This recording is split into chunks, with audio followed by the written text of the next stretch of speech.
My name is Mallory. I'm 32 years old. And I'm standing in my bathroom staring at a scale my mother just mailed me with a note attached.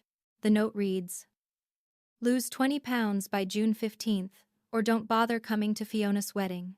My hands are shaking as I hold this piece of paper, remembering my sister's engagement announcement 6 months ago and the immediate criticism about my body that followed. I can still hear my mother's voice echoing in my head, see the disapproval in my father's eyes, feel the sting of my sister's fake concern.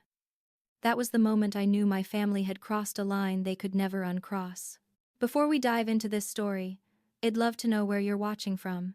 Drop your location in the comments below, and while you're at it, smash that like button and hit subscribe, because what happened next changed my entire life. Trust me, you'll want to hear how I turned their cruelty into the most empowering decision I ever made. Now, let me take you back to where this nightmare really began. I've always been the older sister, the responsible one, the steady presence in our family. Fiona, my younger sister at 28, has always been the golden child, the one who could do no wrong in our parents' eyes. Our mother Claudette treated her like a precious gem, while I was more like a project that never quite turned out right. My father Marshall simply went along with whatever Claudette decided, nodding in agreement even when her demands became unreasonable. My younger brother Desmond usually kept his mouth shut during family conflicts, occasionally throwing me a lifeline of support but never enough to actually make waves. The engagement announcement happened 6 months before that scale arrived at my door. We were at an expensive restaurant downtown, the kind with cloth napkins and a wine list thicker than a phone book. Fiona had gathered us all there with mysterious excitement, and when she revealed that Preston, her wealthy lawyer boyfriend, had proposed, I was genuinely happy for her. I stood up and hugged her tight, congratulated them both, asked to see the ring. For about 15 minutes, everything felt normal and loving, the way families are supposed to feel during celebrations.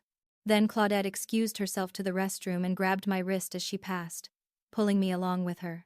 Inside the restaurant bathroom with its fancy marble counters and soft lighting, my mother turned to me with a smile that didn't reach her eyes. "You need to do something about your appearance before the wedding," she said flatly, as if commenting on the weather. I actually laughed, thinking she was joking, but her expression remained stone cold. "You'll ruin the photos," she continued, looking me up and down with obvious distaste. I felt my stomach drop as I realized she was completely serious.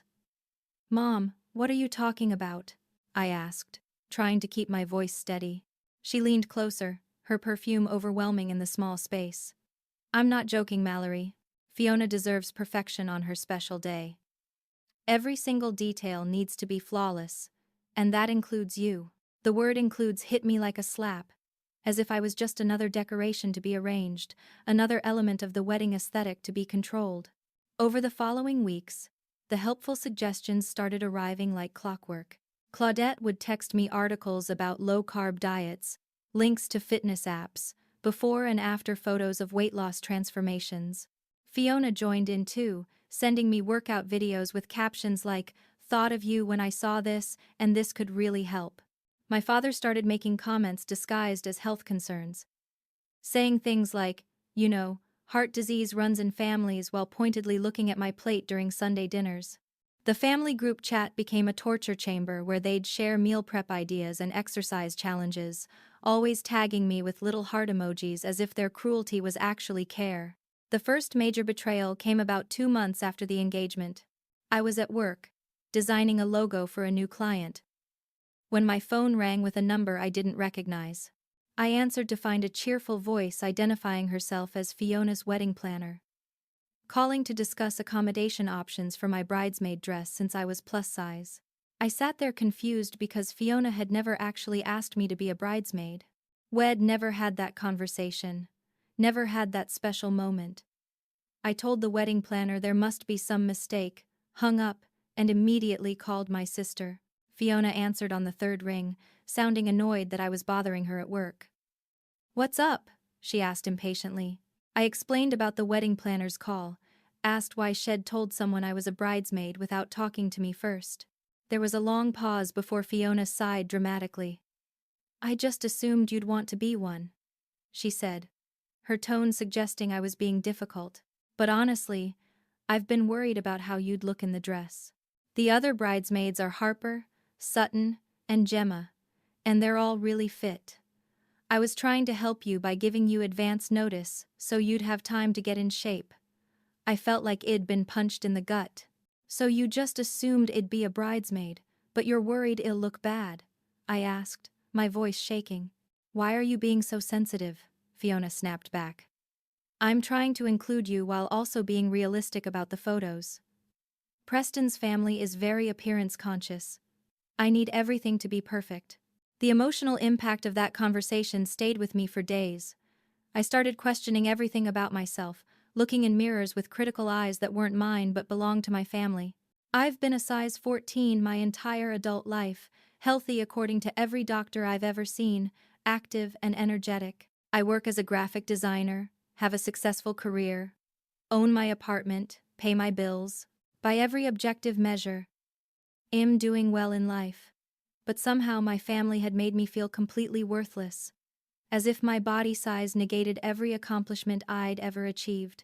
I caught myself sucking in my stomach when walking past reflective surfaces, wearing baggy clothes to hide my shape, declining invitations to events where I might be photographed. Their poison was working its way into my bloodstream, changing how I saw myself from the inside out. 3 months before the wedding, the package arrived. I was home on a Saturday morning, drinking coffee in my pajamas, and enjoying a rare, quiet weekend, when the doorbell rang. The delivery driver handed me a box with my mother's return address, and I brought it inside with a sense of foreboding I couldn't quite explain. Inside was an expensive digital scale, the kind that connects to your phone and tracks your weight over time, along with an envelope. I opened the envelope with trembling fingers and read the full note for the first time.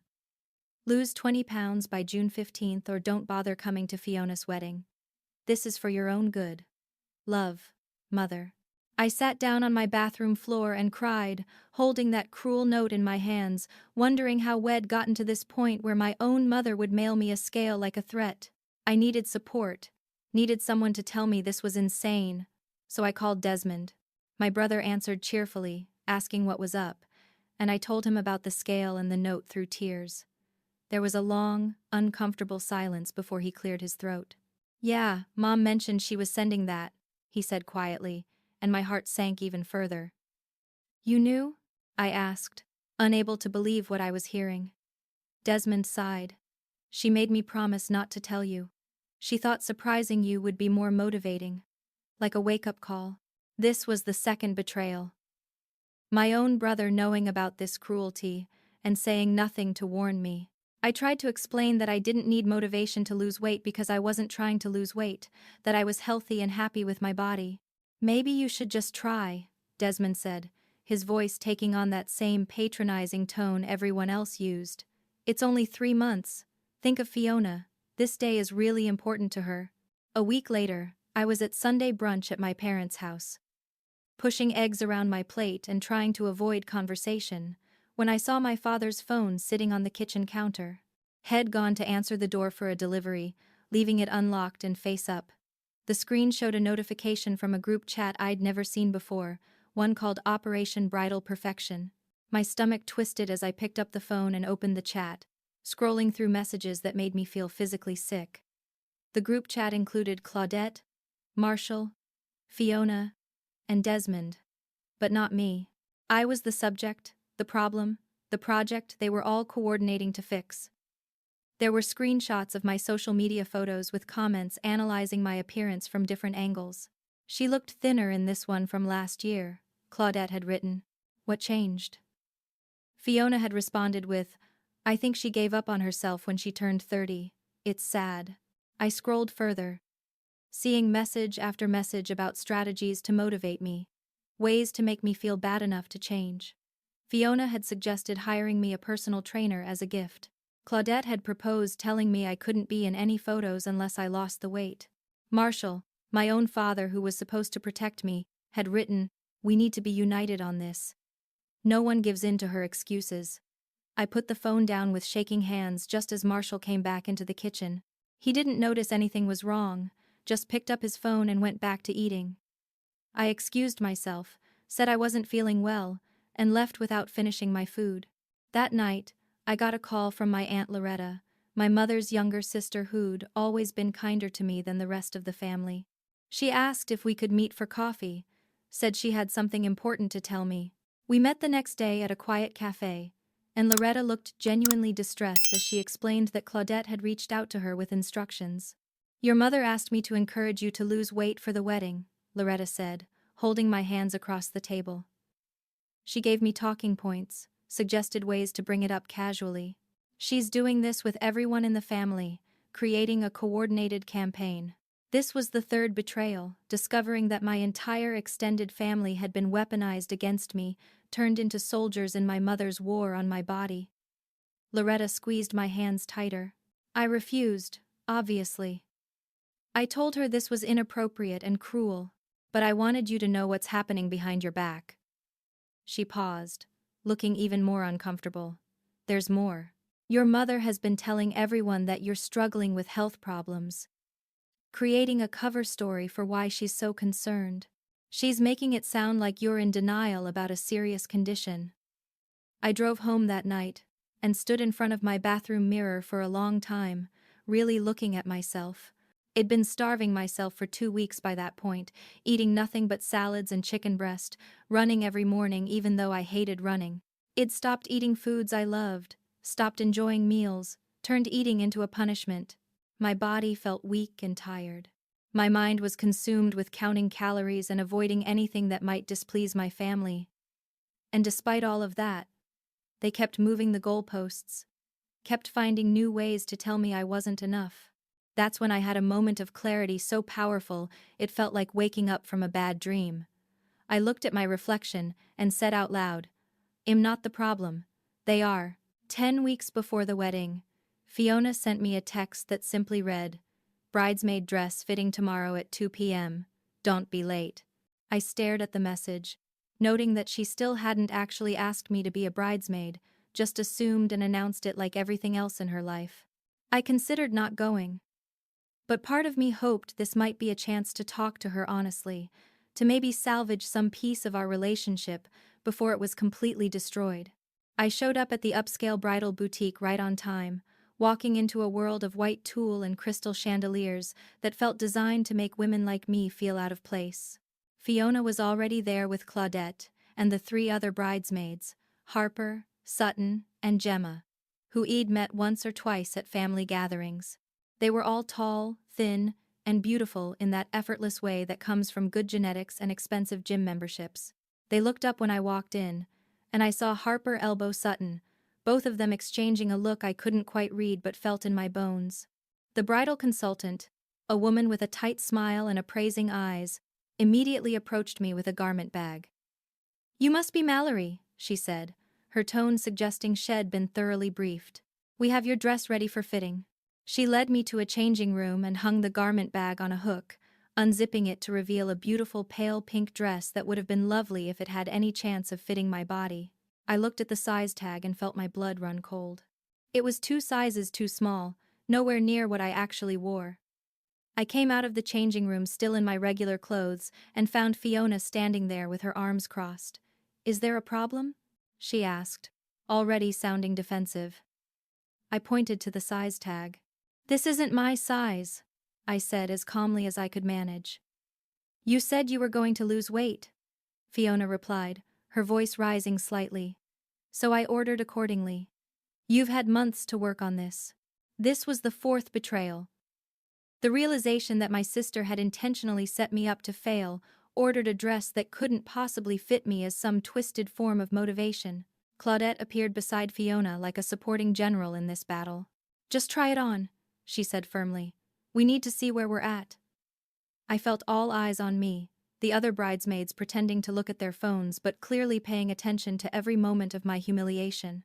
I went back into the changing room and attempted to put on the dress, knowing before I even started that this was an impossible task. The fabric wouldn't stretch enough to pull over my hips. The zipper didn't even come close to closing, and I could feel seams straining under the pressure. I stood there looking at myself in the mirror, stuffed into a dress that was never meant to fit me, feeling more exposed and vulnerable than I'd felt in my entire life. When I came out, Harper actually gasped and covered her mouth, though her eyes showed amusement rather than concern. "Well, this is awkward," she said, her voice dripping with false sympathy. Sutton chimed in with, "Maybe shapewear would help?" while looking at Gemma with barely concealed laughter. The consultant looked uncomfortable, probably realizing she was witnessing something cruel rather than the fun bridesmaid bonding experience these fittings were supposed to be. Claudette pulled me aside into the fitting room, closing the door behind us while I stood there still wearing the too small dress that made me feel like a circus attraction. "Mallory, this is ridiculous," she hissed, keeping her voice low but fierce. "You're embarrassing your sister in front of her friends and the consultant. This is unprofessional." From her purse, she pulled out a glossy brochure for a weight loss surgery clinic, complete with before and after photos of smiling women who'd had their stomachs surgically altered. "I'll pay for it," Claudette said, pressing the brochure into my hands. "Consider it my wedding gift to Fiona.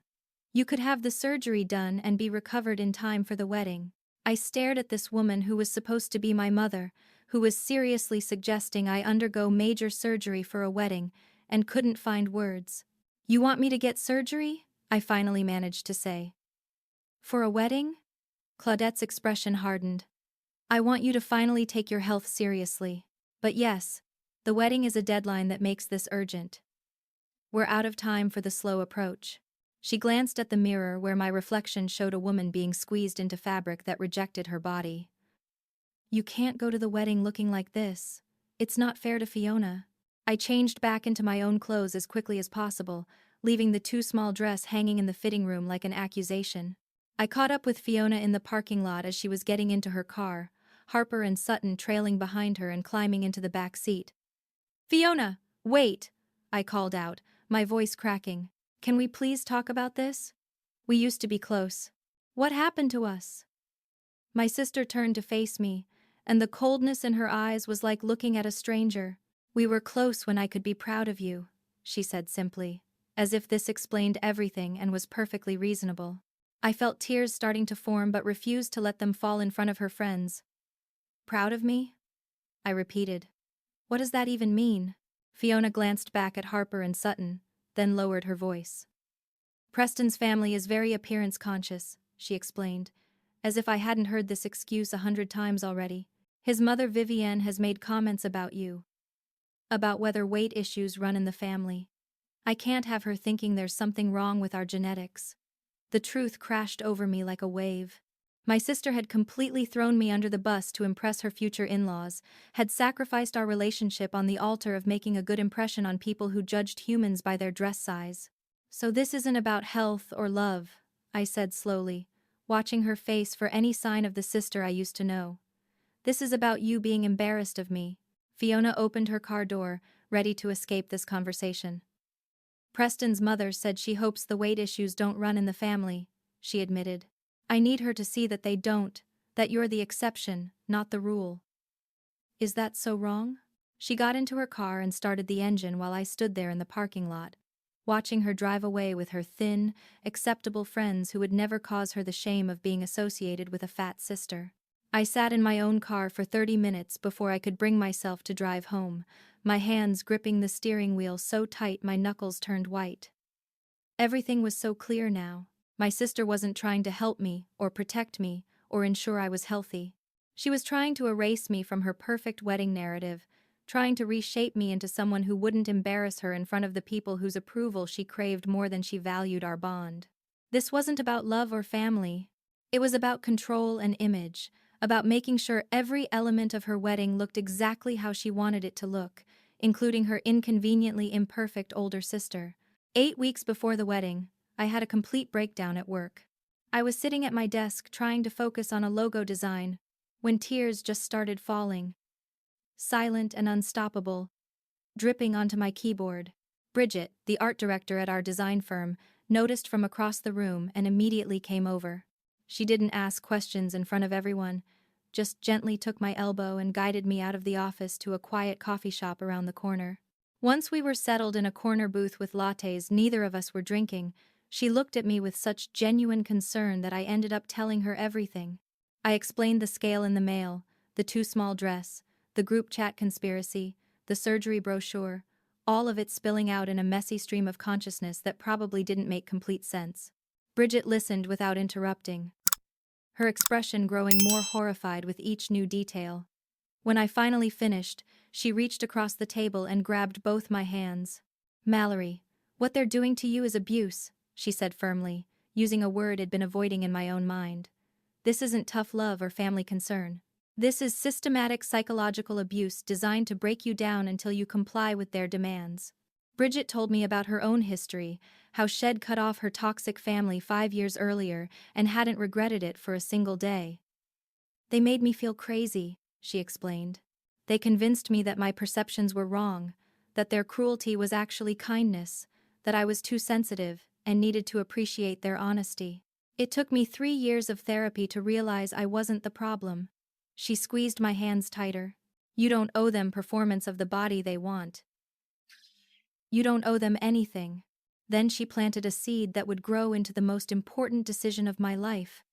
"What if you just didn't go?" she asked casually, as if suggesting we skip a boring meeting rather than miss a major family event.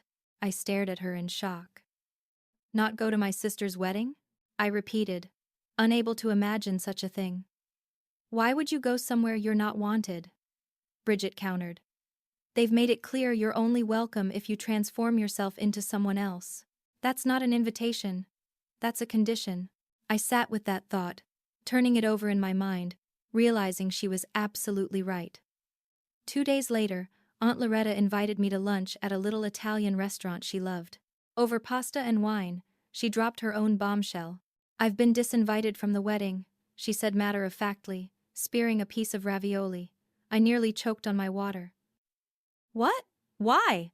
Loretta smiled grimly. "Because I defended you in that family group chat. I told Claudette that what she was doing was wrong, that she should be ashamed of herself. Her response was to tell me that if I couldn't support Fiona's vision, I shouldn't come." Loretta leaned forward, her eyes intense and caring. "These people are not your family, Mallory. They're your bullies who happen to share your DNA. Real family doesn't put conditions on love. Real family doesn't make you feel worthless for existing in the body you have." She paused, taking a sip of her wine. "What do you want? Not what they want. Not what would make them happy. What do you want?" The question hung in the air between us, and I realized with startling clarity that I wanted to be done with this whole nightmare, wanted to be free of their expectations and judgments and impossible standards. That night, I went home and opened my laptop, not sure what I was looking for but knowing I needed an alternative to the hell that wedding had become.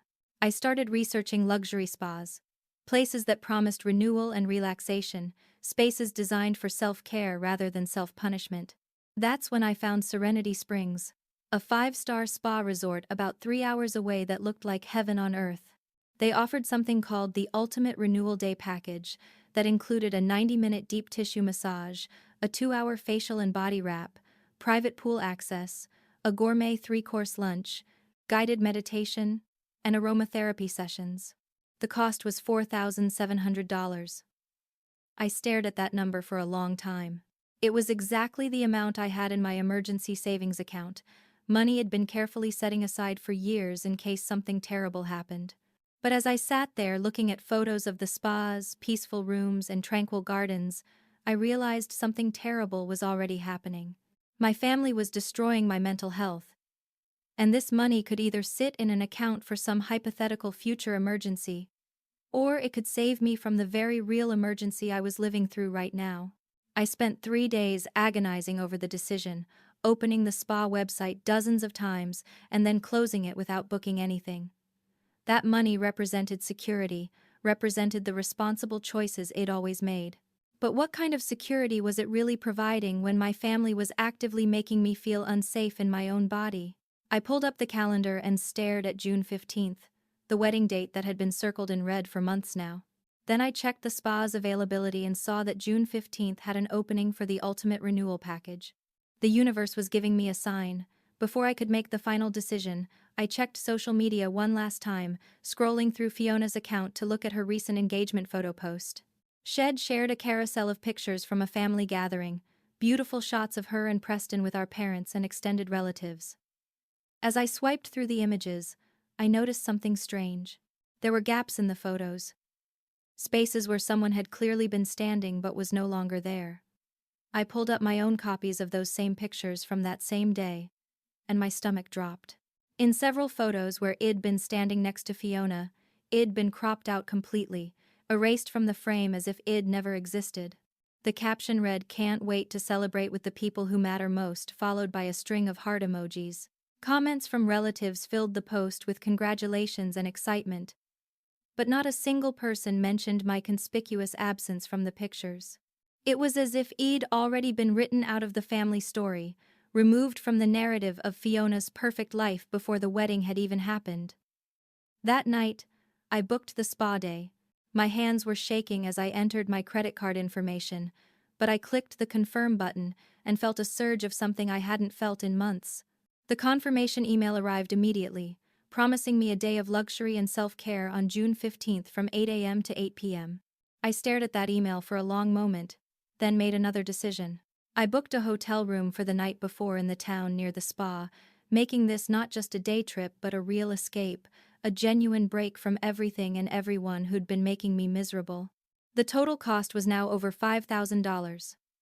More money than I'd ever spent on myself at one time, and it felt simultaneously terrifying and absolutely right. 4 weeks before the wedding, I received a text from Marshall that simply read, "Family meeting at house. 7 p.m. Mandatory." The word mandatory made my skin crawl, but curiosity won out over my instinct to decline. I arrived at my parents' house to find everyone already assembled in the living room, arranged in a way that immediately made my alarm bells ring. Chairs had been set up in a circle with one chair obviously meant for me, positioned in the center like I was about to undergo some kind of trial. Claudette, Marshall, Fiona, Desmond, and Preston were all there, faces serious and concerned in that particular way people get when they think they're doing something noble.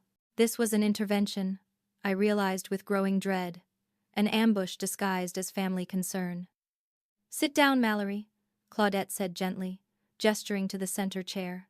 "We're here because we love you and we're concerned about you." The script was so obvious, so clearly rehearsed, that I almost laughed. I sat down because standing seemed more awkward, and then they began their coordinated attack. Each person took a turn explaining their concern, their words clearly prepared in advance, probably workshopped in that group chat I wasn't part of. Marshall went first, his voice heavy with false worry. "Your weight is a health risk, sweetheart. I don't want to lose my daughter to heart disease or diabetes." "I'm scared for you." Desmond went next, and his words cut deeper because he was supposed to be my ally sometimes. "You've always been stubborn about everything," he said. "This is just another example of you refusing to listen to people who care about you." Then Preston spoke, and I realized this was the first time I was actually meeting my future brother-in-law in person. He looked at me with the kind of analytical expression someone might use when evaluating a business problem. "In my family, we believe in presenting our best selves," he said pompously. "We believe that how we appear to the world reflects our inner discipline and self-respect. I hope you'll consider what message you're sending." Fiona delivered her lines next, actual tears forming in her eyes on command. "I just want my sister to be happy and healthy," she sobbed. "I want you at my wedding, but I want you to feel good about yourself." "Don't you want to feel good about yourself?" Claudette delivered the final blow, standing up dramatically and pulling out a folder full of papers. "We've hired you a nutritionist and personal trainer," she announced, as if revealing a wonderful surprise. "They come highly recommended, very expensive, and they're ready to start working with you next week. We've already paid for 3 months of sessions. All you have to do is show up and put in the effort." She placed the folder in my lap, and I saw schedules and meal plans and exercise regimens, my entire life mapped out by people who'd decided I needed to be fixed. I tried to speak, tried to defend myself or explain or just exist in this conversation as something other than a problem to be solved. I started. But Claudette interrupted immediately. "Yes, you do." I tried again. "I'm healthy according to my Marshall cut me off this time. Doctors don't always tell the truth to spare people's feelings. They're not being honest with you." One more attempt. "This is my body," and Fiona's voice rose above mine, "and it's my wedding. Why are you making this about you? Why can't you do this one thing for me? Then Preston pulled out a printed chart, an actual spreadsheet with my name at the top, and a timeline mapped out in neat columns. I'm a solutions person, he said with the confidence of someone who'd never been told his input wasn't wanted. I've calculated that if you lose 2 pounds per week, you'll hit your target weight by the wedding day. I've worked out your required calorie deficit and recommended exercises based on your current fitness level. He handed me the chart as if he'd given me a precious gift, treating me like a project at his law firm rather than a human being with feelings. After the intervention ended, everyone stood around making awkward small talk while I clutched the folder and the chart, feeling like I might throw up. Desmond walked me to my car, and I thought maybe, just maybe, he would apologize or admit this had gone too far. Instead, he looked at me with frustration. "Why can't you just do this one thing for Fiona?" he asked. "It's not that hard. Lots of people lose weight for special events." Then he dropped the real bomb. "I've been keeping track of your social media posts to report to Mom. She wanted to know if you were actually trying or just pretending." I stared at my brother. This person I'd grown up with, who I'd defended from bullies and helped with homework and celebrated birthdays with. "You've been spying on me?" I asked quietly. "Screenshotting my posts about what I eat and sending them to Mom?" Desmond looked defensive. "You posted pictures of pasta and pizza. You're clearly not taking this seriously." I felt something break inside me. Some final thread of hope that someone in my immediate family might actually care about me more than they cared about appearances. "I thought you were on my side sometimes," I said, hearing the pain in my own voice.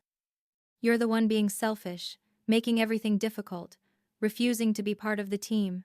He got in his own car and drove away, leaving me standing in my parents' driveway feeling more alone than I'd ever felt in my life. I sat in my car for 30 minutes before I could drive, my whole body shaking with something between rage and grief. My phone buzzed with a text from Fiona. "Thanks for coming tonight. I know change is hard, but we believe in you." Followed by a pink heart emoji that felt like mockery. Another text arrived from Claudette. "Nutritionist will call you Monday morning. Please be responsive and professional. This is your chance to turn things around." I drove straight to Bridget's house without calling first, showing up on her doorstep looking like I'd been through a war. She took one look at my face, pulled me inside, and poured 2 large glasses of wine.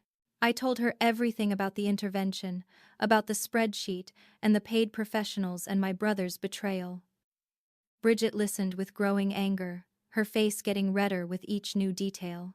"Please tell me you're still going to that spa," she said when I finished. "Please tell me you haven't let them talk you out of it." I admitted I didn't know anymore, that they'd escalated so much I was starting to doubt my own perceptions. Bridget grabbed my shoulders and looked me straight in the eyes. "They're escalating because they sense you pulling away. Abusers always escalate when they start to lose control over their victim. This intervention, the prepaid professionals, all of it is about tightening their grip on you." That word again, abusers. I'd been avoiding it, making excuses, telling myself this was just typical family dysfunction. But Bridget was right. What they were doing to me wasn't love or concern. It was abuse, systematic and intentional, designed to break me down until I became who they wanted me to be. 1 week before the wedding, I was living a double life. To my family, I appeared to be complying with their demands. I sent fake progress updates to the family group chat. Things like, "Down 3 pounds this week," and "personal trainer session was tough but good." In reality, I hadn't weighed myself in 2 weeks, hadn't contacted the nutritionist or trainer they'd hired, and had been eating normally for the first time in months. I was taking care of my actual mental health instead of destroying it to please people who would never be satisfied anyway. In secret, I'd been preparing for my spa day. I packed a bag with comfortable clothes, a book I'd been wanting to read, and a journal someone had given me for Christmas that I'd never used. I made a hair appointment for the wedding day. Except, I wasn't going to the wedding. I was going to the spa, and wanted to feel beautiful for myself. The act of preparing for something that was entirely about my own pleasure felt revolutionary after months of being told my body was everyone's business but my own. The rehearsal dinner happened on Friday night before the Saturday wedding, held at Preston's parents' country club in a room that probably cost more than most people's wedding receptions. I wore a simple black dress and minimal jewelry, trying to blend into the background and get through this final family obligation. That's when I met Preston's mother Vivienne for the first time. A tall woman in her 60s who wore elegance like armor and kindness not at all. She sized me up the moment I walked in, her eyes traveling from my face to my feet and back up again with obvious disapproval. "Oh, you must be the sister," Vivienne said loudly enough that several nearby guests turned to look. The tone made it abundantly clear what Fiona had said, every criticism and complaint shared like gossip with her future mother-in-law. I smiled politely and excused myself to find my seat, feeling Vivienne's judgmental gaze following me across the room. Dinner was a plated meal with no choices, predetermined by Fiona and Preston to ensure everything was perfect. When the servers brought out our plates, I noticed immediately that mine looked different from everyone else's. Smaller portions, no sauce on the chicken, plain steamed vegetables instead of the herb-roasted ones everyone else received. I sat there confused until Fiona leaned over from the next seat, her voice carrying across the table. "I ordered you a special plate," she announced proudly. "Low calorie. I figured it would help you stay on track during the wedding festivities." The humiliation of that moment was so profound I could barely breathe. Nearby tables had definitely heard. Preston's family members exchanged knowing looks with each other.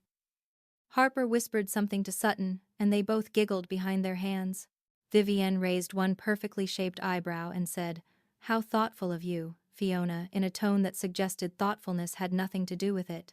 I mechanically ate my sad plate of diet food, while everyone else enjoyed rich, delicious meals, feeling like I was performing my own inadequacy for an audience. I excused myself to the bathroom after finishing my meager dinner, needing to escape the suffocating atmosphere even for a few minutes. I was standing at the sink washing my hands when Claudette followed me in, her heels clicking on the marble floor like warning shots. "I saw your face," she said coldly. No pretense of motherly concern anymore. "Don't make a scene. Don't you dare embarrass Fiona in front of Preston's family." Something in me snapped. "Mom, this has to stop," I said firmly, meeting her eyes in the mirror. "I'm not losing weight for the wedding. I'm done with this." Claudette's mask of civility dropped completely, revealing the fury underneath. "Then don't come," she hissed. "Well, tell everyone you're sick. No one needs to know the real reason."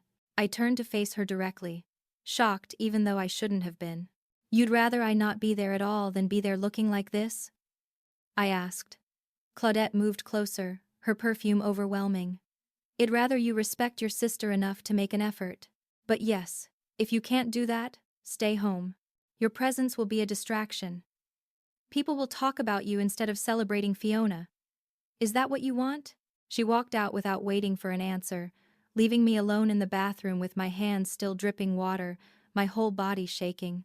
I returned to the table and tried to sit quietly through dessert, which I noticed was also a special low-calorie version for me while everyone else got chocolate cake. Marshall pulled me aside during coffee service, and I thought maybe my father would finally stand up for me, finally tell his wife she'd gone too far. Instead, he looked at me with something like pity mixed with annoyance. "I think it's best if you don't come tomorrow." "Well, say you have food poisoning. No one needs to know the real reason." My own father was disinviting me from my sister's wedding, choosing his wife's cruelty over his daughter's presence. "Dad, you're choosing them over me?" I asked, my voice breaking. Marshall looked uncomfortable but resolute. "I'm choosing peace, Mallory. You're the one causing problems. You're the one who could fix this but won't." Fiona gave a speech near the end of the dinner, thanking everyone for coming and expressing her excitement for tomorrow. She listed her bridesmaids by name, thanking Harper for planning the bachelorette party, Sutton for her help with decorations, Gemma for being such a supportive friend. She didn't mention me at all, even though I was sitting right there at a family table. She thanked our parents for their support and understanding during the planning process, thanked Preston's family for welcoming her with open arms. The omission of my name was so glaring that several people glanced over at me with confused expressions, wondering if they'd missed something. I stood up in the middle of her speech, grabbed my purse, and walked out. Fiona's voice called after me. Mallory, where are you going? I turned back for just a moment, long enough to say, I'm going to be sick, just like you wanted, and then pushed through the doors into the parking lot. I got in my car and drove home while my phone started buzzing non-stop with angry messages. By the time I got back to my apartment, the family group chat was exploding.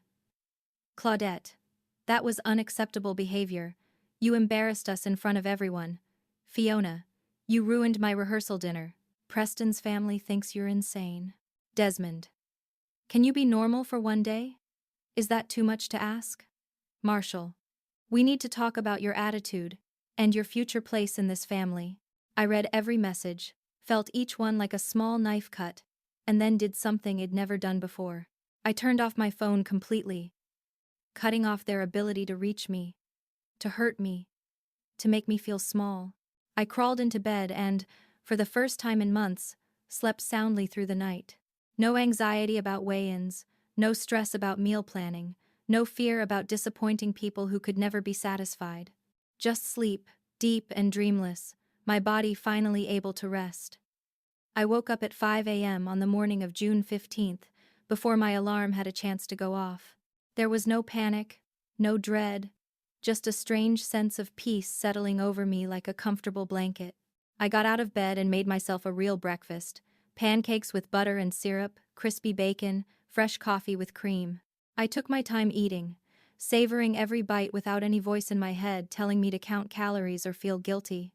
I showered slowly, did my full skincare routine, took care with my makeup in a way that was for myself rather than for anyone else's approval.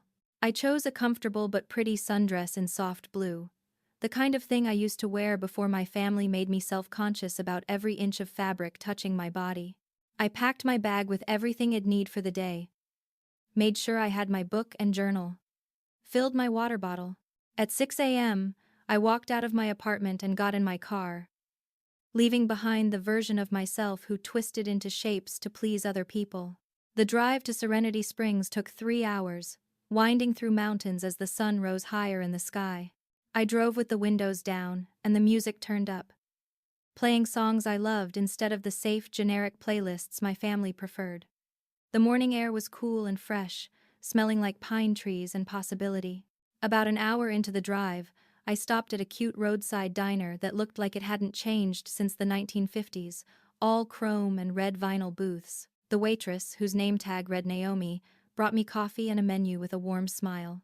When I ordered the full breakfast special with hash browns and toast, she complimented my dress. "That color is gorgeous on you," she said genuinely, and such simple kindness from a stranger almost made me cry. I realized how starved I'd been for unconditional warmth, for interactions with people who didn't have an agenda or critique, disguised as concern. I arrived at Serenity Springs just before 9 a.m., pulling up to a stunning modern building nestled into the forest like it grew there naturally. A waterfall feature at the entrance created a peaceful sound that immediately lowered my blood pressure. Inside, the spa was all natural wood and soft lighting, the kind of place designed to make you feel safe and cared for.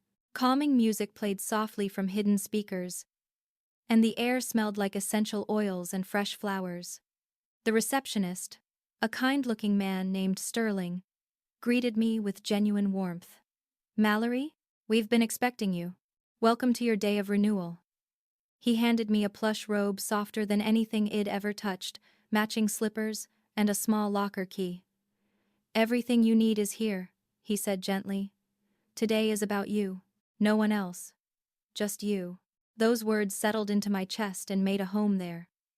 My first treatment was a 90-minute deep tissue massage with a therapist named Camden who had calm energy and skilled hands. The treatment room smelled like eucalyptus and lavender, and the massage table was heated to the perfect temperature. "Any areas of particular tension I should focus on?" Camden asked as I settled onto the table. I almost laughed. "All of them," I admitted, as his hands worked into the knots in my shoulders and back. Knots that had been building for 6 months of constant stress. Tears started falling silently onto the face cradle. Camden was professional and kind, offering tissues without comment, just letting me release whatever needed to come out. After the massage, I was shown to a private pool area that overlooked the forest.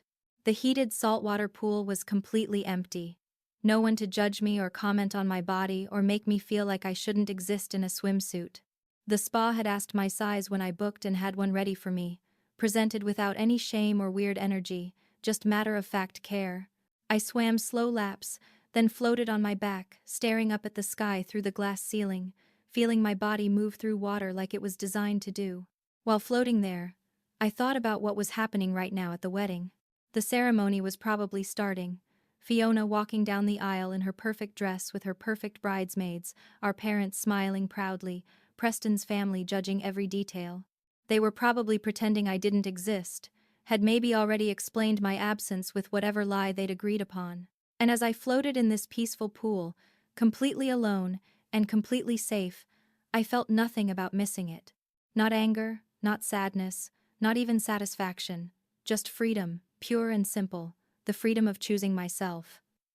A server named Jolene appeared at the pool deck with my lunch on a rolling cart. Grilled salmon with herbs, roasted vegetables that actually had flavor, quinoa salad with cranberries and nuts, a glass of crisp white wine, chocolate torte for dessert, rich and real and unapologetic. "Enjoy every bite," Jolene said with a warm smile. "You deserve it." And I did enjoy it, every single bite, without anyone commenting on portions or suggesting modifications or making me feel guilty for eating food my body needed. My second treatment was a 2-hour facial and body wrap with an esthetician named Sloane, who had gentle hands and a soothing voice. She explained each product she used, asked about my skin concerns, made recommendations without any judgment. During the facial, she made casual small talk and mentioned she was getting married next year. I tensed automatically, waiting for wedding talk to trigger me.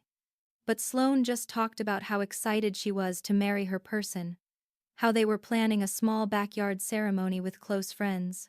No mention of appearances, no stress about dress sizes, just love and genuine joy. I realized this was what weddings were supposed to be about, what my family had completely lost sight of in their quest for perfection. During a break between treatments around 3 p.m., I checked my phone for the first time. 47 missed calls, 63 text messages, multiple voicemails from everyone. The wedding was in full swing, and they'd clearly realized I wasn't coming. I read through some of the messages, each one angrier than the last. "Fiona, where are you? You're ruining my wedding. Everyone is asking about you. Claudette, get here now or you are dead to me. I mean it this time. Marshall, this is unforgivable. Call me immediately so we can fix this. Desmond, everyone is asking questions and we look like idiots. Thanks a lot." Even Harper had texted me. "Wow. This is a new low even for you." I sat there in my plush spa robe, feeling the effects of the massage and facial, and typed out one message to the family group chat. "I'm exactly where I need to be. Taking care of myself. Congratulations to Fiona and Preston. I wish you all well." Then I turned my phone off again and walked to the front desk. "Sterling, can you keep this locked up until I leave tonight?" I asked, handing him my phone. He smiled knowingly. "Absolutely. Consider it done." My final treatments were a guided meditation session with an instructor named Sage and a customized aromatherapy session. During meditation, Sage's calm voice guided me through exercises about self-worth and boundaries and inner peace. "You are enough exactly as you are," she said, and for the first time in months, I believed it completely, felt it in my bones instead of just understanding it intellectually. The aromatherapy session was tailored to my preferences, and I left smelling like jasmine and vanilla, feeling like an entirely new version of myself. As the spa day wound down around 8 p.m., I was offered champagne and strawberries in the relaxation lounge. I sat by a fireplace watching the sun set through floor-to-ceiling windows, writing in the journal the spa had provided. "Today I chose myself," I wrote. And it didn't feel selfish. It felt like survival. It felt like the first breath after being underwater too long. It felt like coming home to a body it abandoned in my attempts to please people who could never be pleased. I sat there until Sterling came to tell me they were closing, and I thanked him for one of the best days of my life. I retrieved my phone from Sterling at 8:15 p.m., and his kind smile suggested he knew exactly what I was about to face. "I hope today was everything you needed," he said warmly. I assured him it was, and meant it with my whole heart. In my car, I turned the phone back on and watched notifications flood the screen like an avalanche. 94 missed calls. Over 100 text messages. Voicemail inbox full. I put the phone on speaker and started driving to the hotel where I'd booked a room, listening to the voicemails one by one. Claudette, at 4 p.m., her voice shrill with anger. "You are selfish, ungrateful, and cruel. You've humiliated this entire family. Don't bother coming home. Don't bother calling. You're dead to us." Fiona, at 5 p.m., clearly drunk. "You ruined my day. Everyone kept asking about you, and I had to make up lies. Preston's mother thinks our family is trash because of you. I hate you." Marshall, at 6 p.m., sounding tired. "Your mother is devastated. She's crying in the bathroom at her daughter's wedding reception. I hope you're happy with yourself." Then there was a voicemail from Preston, which surprised me since we barely knew each other. "I don't know what your issue is, but you've disrespected my family and embarrassed my wife. You need serious help." Even more shocking was a voicemail from Vivienne, Preston's mother, her cultured voice dripping with disdain. "I'm glad Fiona has shown Preston what type of family drama he's marrying into. At least the problem sister had the good sense not to show her face." The final voicemail was from Desmond at 7 p.m. "They want you completely out of the family. For real this time, not just talk. Mom's already removing you from the will and all the family accounts. Was your little rebellion worth losing everything? Was it worth it?" I checked into my hotel room, which had a beautiful mountain view and felt like a sanctuary. I ordered room service without hesitation. A burger with all the toppings, fries, a chocolate milkshake. No salad, no grilled chicken, no healthy modifications. I ate while looking through the photos the spa had taken for me throughout the day. Professional shots of me looking genuinely happy and relaxed. I was radiant in these pictures, glowing with something that had nothing to do with weight or dress size and everything to do with inner peace. Then I made the mistake of checking social media. Fiona had posted wedding photos, and they were objectively beautiful. She looked stunning in her white gown, Preston handsome in his tuxedo, everything pristine and perfect and exactly as Shed envisioned. The caption read, "Perfect day with our real family who showed up." Comments flooded in from relatives and friends, mostly congratulations and heart emojis. But several people asked, "Where's Mallory?" And, "Is your sister okay?" Claudette had responded to one comment with "Mallory couldn't make it due to personal issues. We're very worried about her but didn't want to let that overshadow Fiona's special day." Harper had responded to another. "Mallory chose not to come at the last minute. Says a lot about her character, honestly. The narrative was being crafted without me. My absence spun into proof of my instability rather than evidence of their cruelty." Then Aunt Loretta struck back. She commented on Fiona's post. "Interesting how a perfect day requires excluding family members who don't meet appearance standards. Says more about the family than the missing member." The comment was deleted within minutes, but not before several people screenshot it. Loretta called me immediately. "I'm so proud of you," she said, her voice fierce with love. "I commented publicly because I'm done protecting their image. They've been telling everyone you're jealous and bitter, so I set the record straight." "Want they turn on you worse now?" I asked, worried for her. Loretta laughed. "Let them. I'd rather be excluded with you than included with them. You did something incredibly brave today, and I want you to know that." While we were talking, I got a notification that it'd been removed from all family group chats. Then I noticed Claudette, Marshall, and Fiona had all unfriended me on social media. Desmond left me in his friends list but sent a private message. "I can't be caught talking to you right now. Mom's watching everything. Sorry." Even my cowardly brother had officially chosen sides. Bridget called next, her voice urgent with hope. "Tell me you did it. Tell me you went to the spa." I started crying. But they were happy tears this time. "I did it," I confirmed. "How do you feel?" she asked. I thought about it, really examined my emotional state. "Free," I finally said. "Terrified, but free." Bridget's response was immediate and firm. Good. Now block their numbers. All of them. I hesitated, my finger hovering over the screen. They already cut you off emotionally months ago, Bridget continued. Make it official. Take your power back. I sat on the hotel bed staring at my contacts list, seeing all those familiar names. I thought about the scale in the mail, the too small dress, the special diet plate, being cropped out of photos. My father choosing peace over me. 6 months of systematic psychological torture. I took a deep breath and blocked Claudette. Then Marshall, then Fiona, then Desmond. I kept Loretta and felt my chest expand with the space created by removing toxic people from my life. Before blocking Fiona, I sent one final text. I spent $4,700 on myself today. Best money I ever spent. I hope your wedding was everything you wanted. But you should know something. I am enough. Exactly as I am. I always was. You were just too concerned with appearances to see it. Goodbye, Fiona.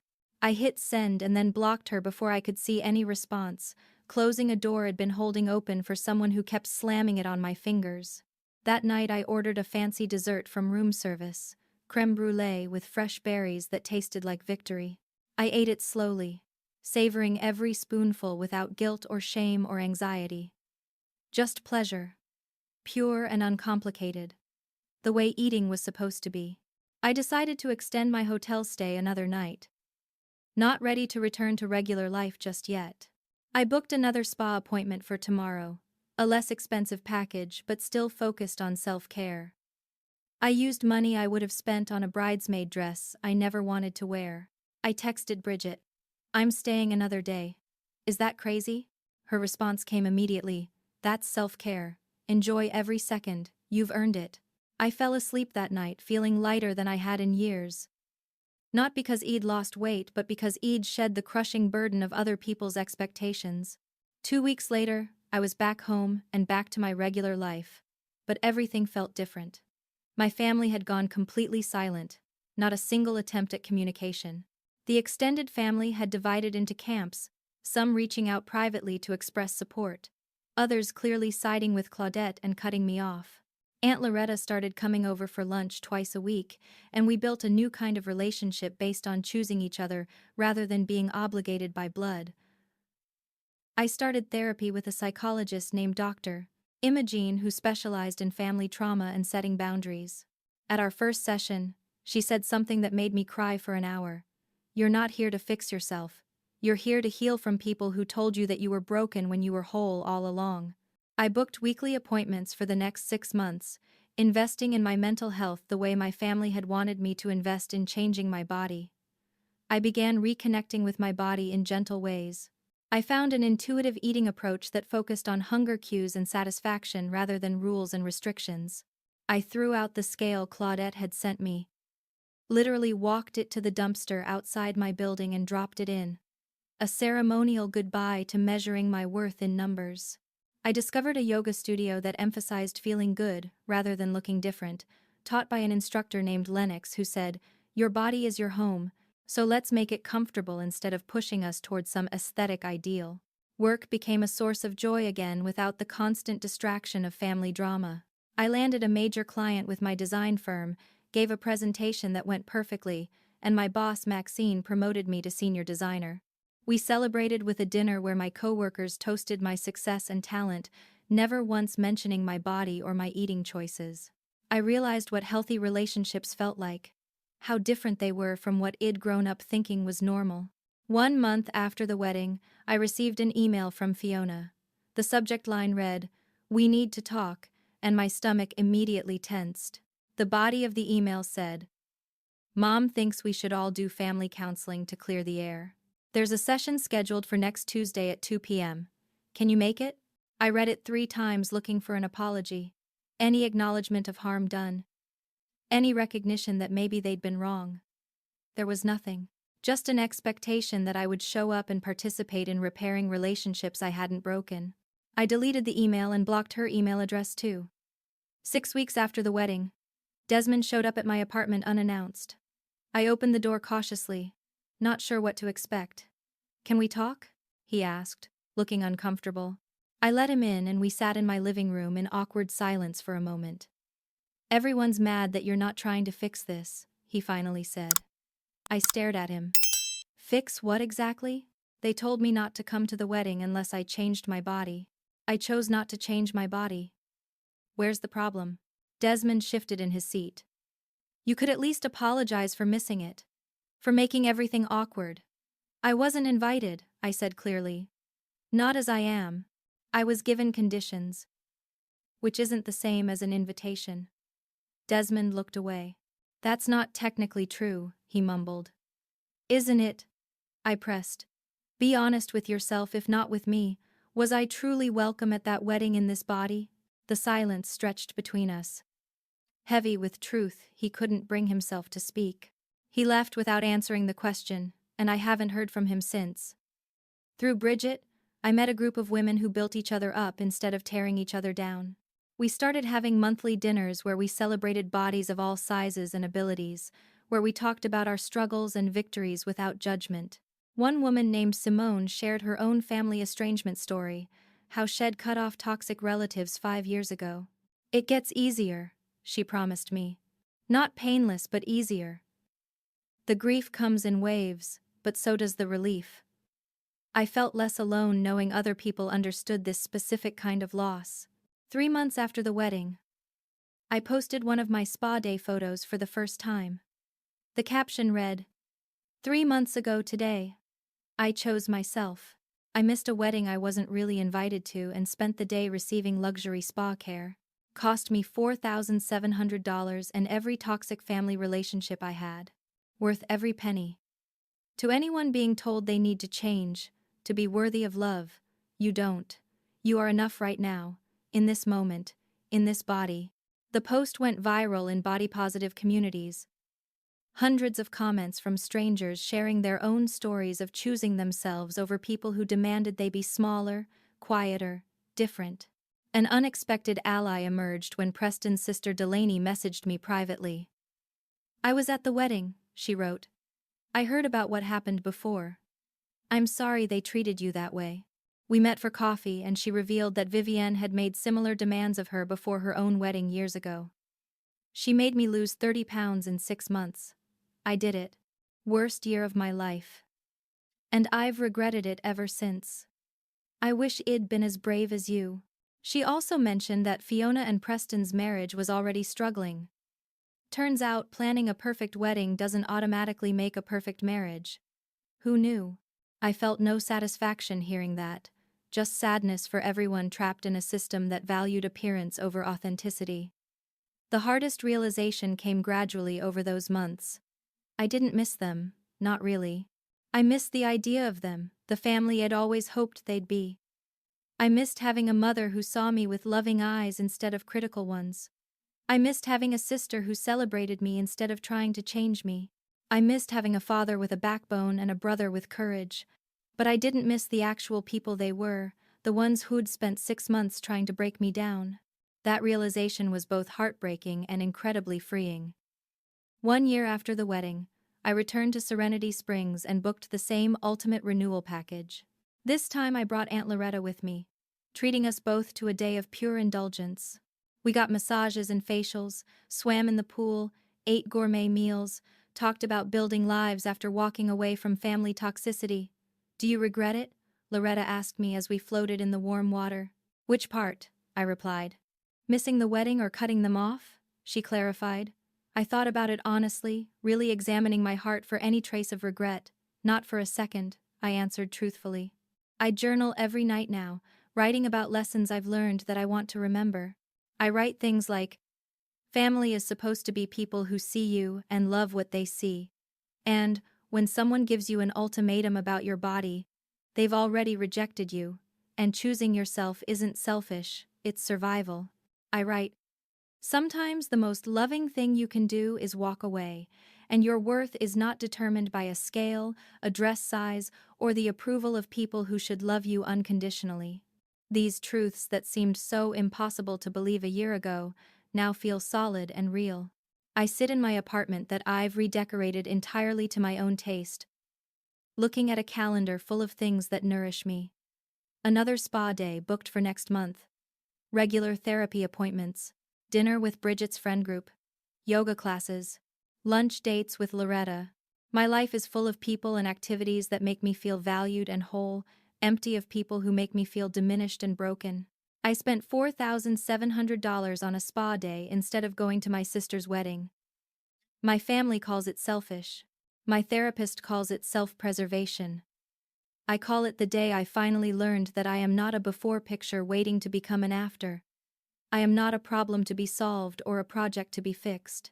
I am a whole person who deserves love without conditions, respect without prerequisites, and family who sees me as enough. And if my blood relatives can't be that family, I'll build one that can. That day at the spa, I didn't lose my family. I found myself, and that trade was worth every single penny. So, here's my question for all of you watching. Have you ever had to choose yourself over people who claim to love you?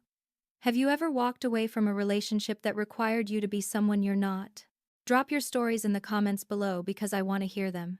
Hit that like button if this story resonated with you, and subscribe for more real talk about setting boundaries and choosing yourself. Share this video with anyone who needs permission to put themselves first for once. Thank you so much for listening to my story. I hope it gives you courage to write your own ending, whatever that looks like for you. Remember, you are enough exactly as you are, right now, in this moment. Wishing you all the strength to choose yourselves, the wisdom to recognize love from control, and the peace that comes from living authentically. Take care of yourselves out there.